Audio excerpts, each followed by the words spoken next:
Chapter 6.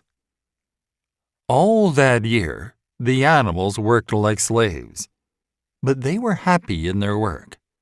They grudged no effort or sacrifice, well aware that everything that they did was for the benefit of themselves and those of their kind who would come after them, and not for a pack of idle, thieving human beings. Throughout the spring and summer, they worked a 60-hour week.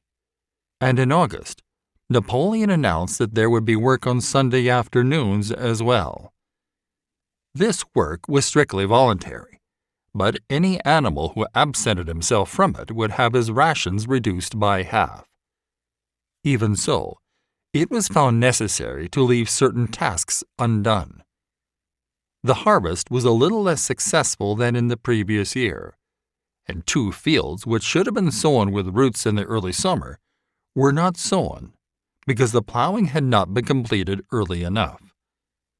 It was possible to foresee that the coming winter would be a hard one. The windmill presented unexpected difficulties. There was a good quarry of limestone on the farm, and plenty of sand and cement had been found in one of the outhouses, so that all the materials for building were at hand. But the problem the animals could not at first solve was how to break up the stone into pieces of suitable size. There seemed no way of doing this, except with picks and crowbars, which no animal could use, because no animal could stand on his hind legs.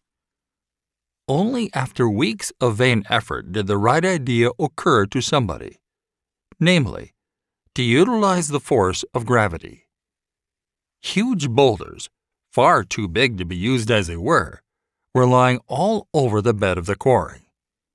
The animals lashed ropes round these, and then all together, cows, horses, sheep, any animal that could lay hold of the rope, even the pigs sometimes joined in at critical moments.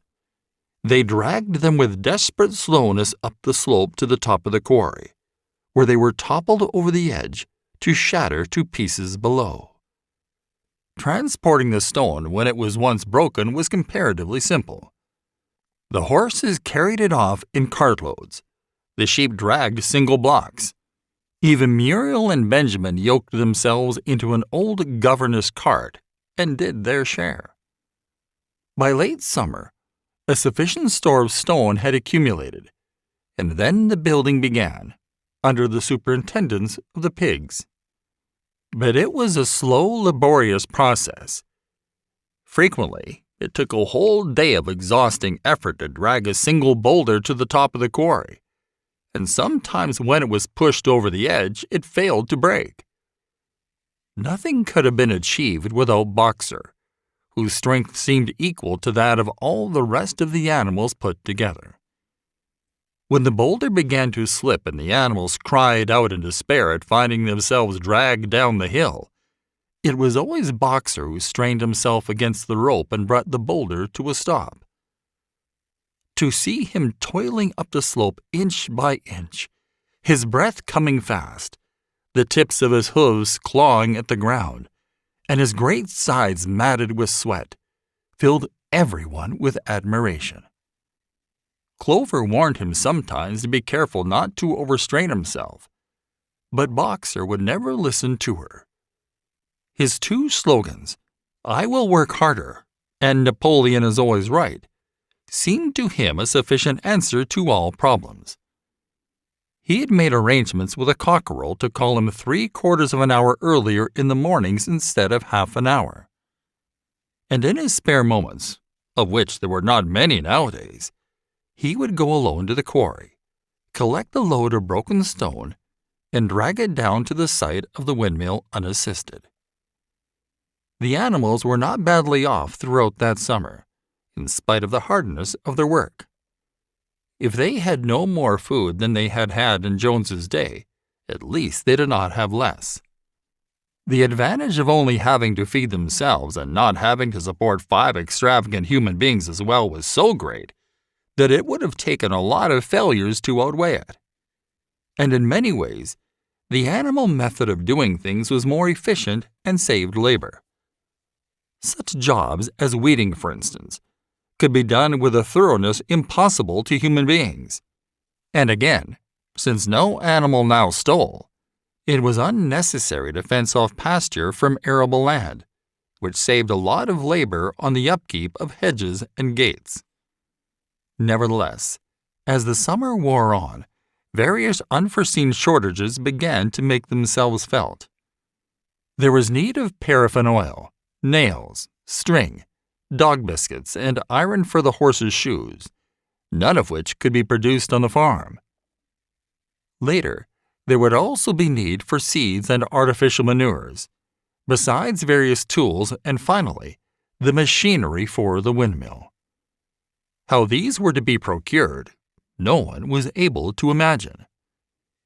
One Sunday morning, when the animals assembled to receive their orders, Napoleon announced that he had decided upon a new policy. From now onwards, Animal Farm would engage in trade with the neighboring farms, not of course for any commercial purpose, but simply in order to obtain certain materials which are urgently necessary. The needs of the windmill must override everything else, he said. He was therefore making arrangements to sell a stack of hay and part of the current year's wheat crop, and later on, if more money were needed, it would have to be made up by the sale of eggs, for which there was always a market in Willingdon. The hens said Napoleon should welcome this sacrifice as their own special contribution towards the building of the windmill. Once again, the animals were conscious of a vague uneasiness. Never to have any dealings with human beings, never to engage in trade, never to make use of money. Had not these been among their earliest resolutions passed at that first triumphant meeting after Jones was expelled? All the animals remembered passing such resolutions, or at least they thought that they remembered it. The 4 young pigs who had protested when Napoleon abolished the meetings raised their voices timidly, but they were promptly silenced by a tremendous growling from the dogs. Then, as usual, the sheep broke into 4 legs good, 2 legs bad, and the momentary awkwardness was smoothed over. Finally, Napoleon raised his trotter for silence and announced that he had already made all the arrangements.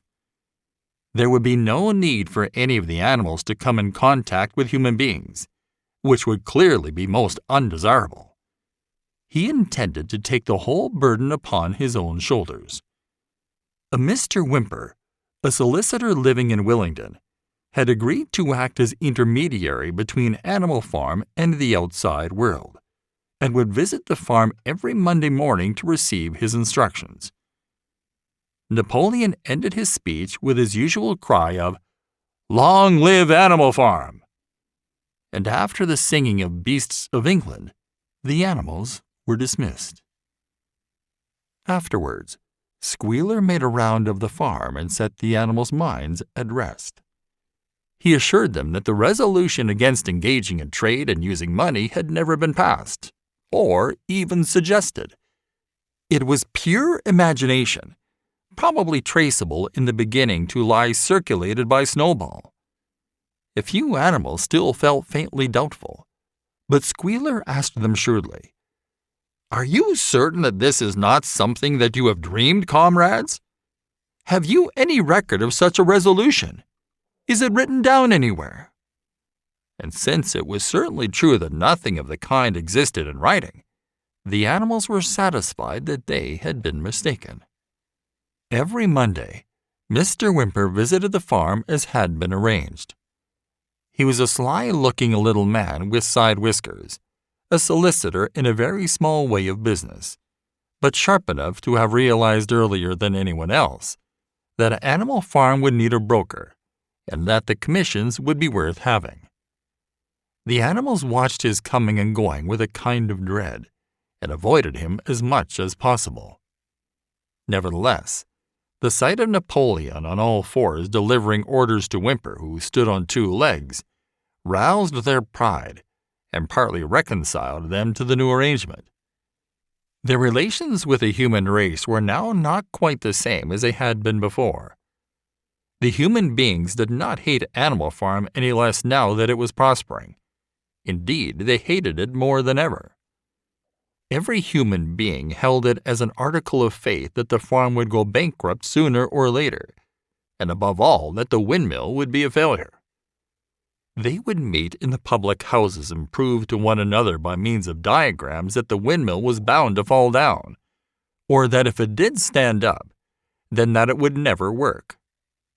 And yet, against their will, they had developed a certain respect for the efficiency with which the animals were managing their own affairs. One symptom of this was that they had begun to call Animal Farm by its proper name, and ceased to pretend that it was called the Manor Farm. They had also dropped their championship of Jones, who had given up hope of getting his farm back and gone to live in another part of the county. Except through Whymper, there was as yet no contact between Animal Farm and the outside world. But there were constant rumors that Napoleon was about to enter into a definite business agreement, either with Mr. Pilkington of Foxwood or with Mr. Frederick of Pinchfield, but never, it was noticed, with both simultaneously. It was about this time that the pigs suddenly moved into the farmhouse and took up their residence there. Again, the animals seemed to remember that a resolution against this had been passed in the early days, and again, Squealer was able to convince them that this was not the case. It was absolutely necessary, he said, that the pigs who were the brains of the farm should have a quiet place to work in. It was also more suited to the dignity of the leader. For of late, he had taken to speaking of Napoleon under the title of leader, to live in a house than in a mere sty. Nevertheless, some of the animals were disturbed when they heard that the pigs not only took their meals in the kitchen and used the drawing room as a recreation room, but also slept in the beds. Boxer passed it off as usual with Napoleon is always right. But Clover, who thought she remembered a definite ruling against beds, went to the end of the barn and tried to puzzle out the 7 commandments which were inscribed there. Finding herself unable to read more than individual letters, she fetched Muriel.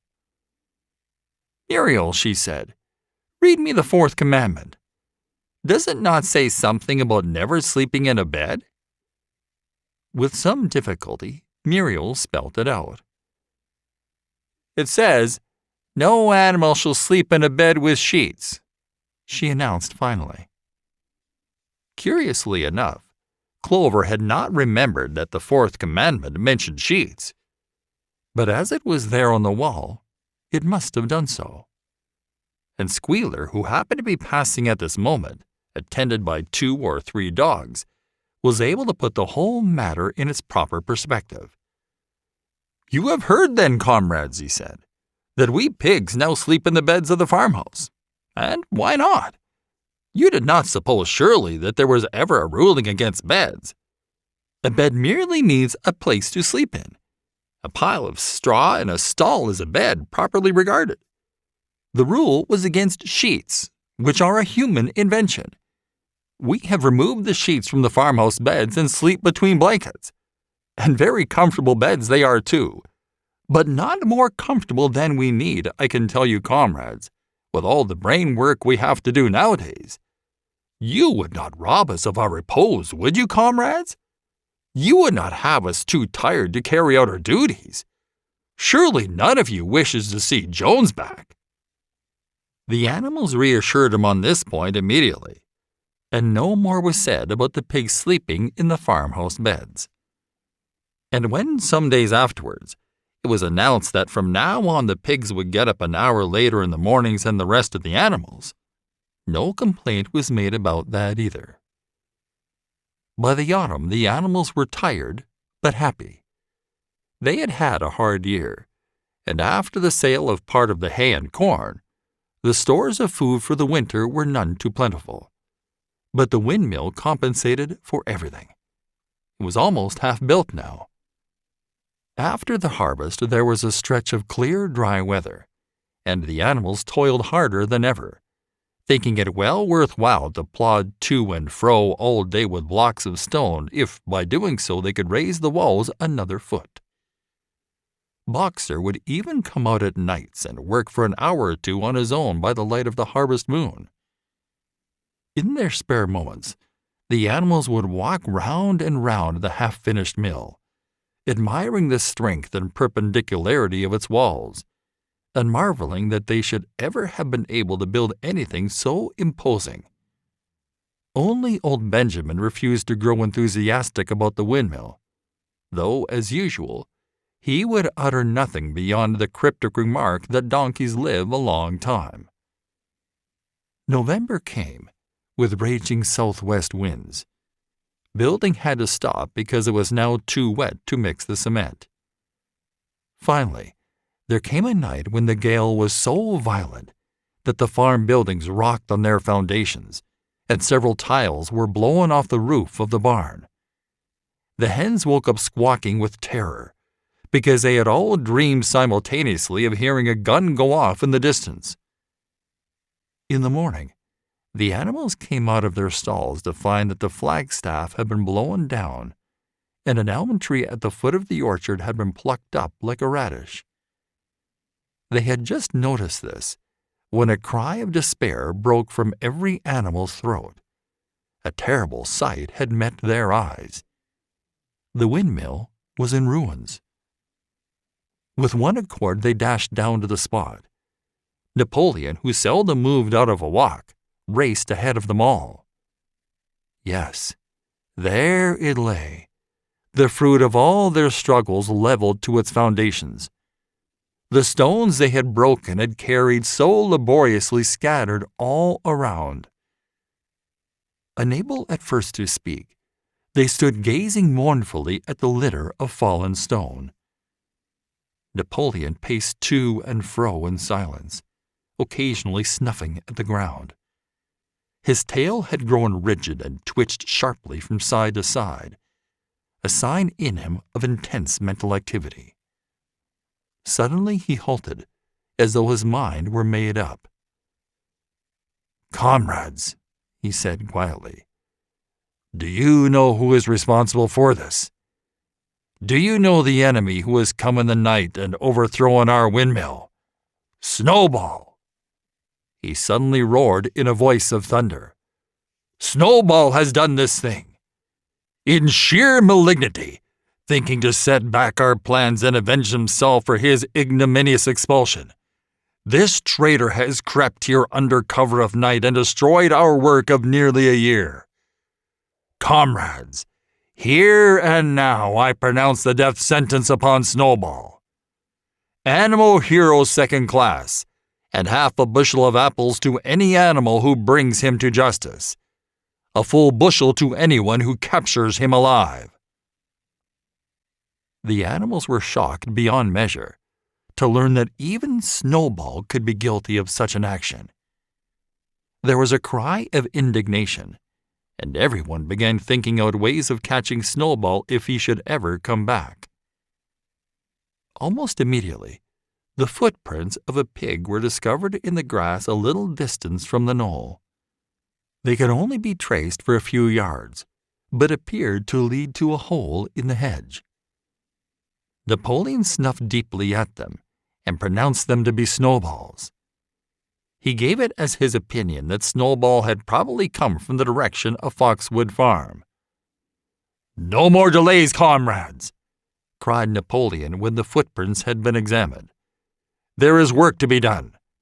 This very morning we begin rebuilding the windmill, and we will build all through the winter, rain or shine. We will teach this miserable traitor that he cannot undo our work so easily. Remember, comrades, there must be no alteration in our plans. They shall be carried out to the day. Forward, comrades! Long live the windmill! Long live Animal Farm!"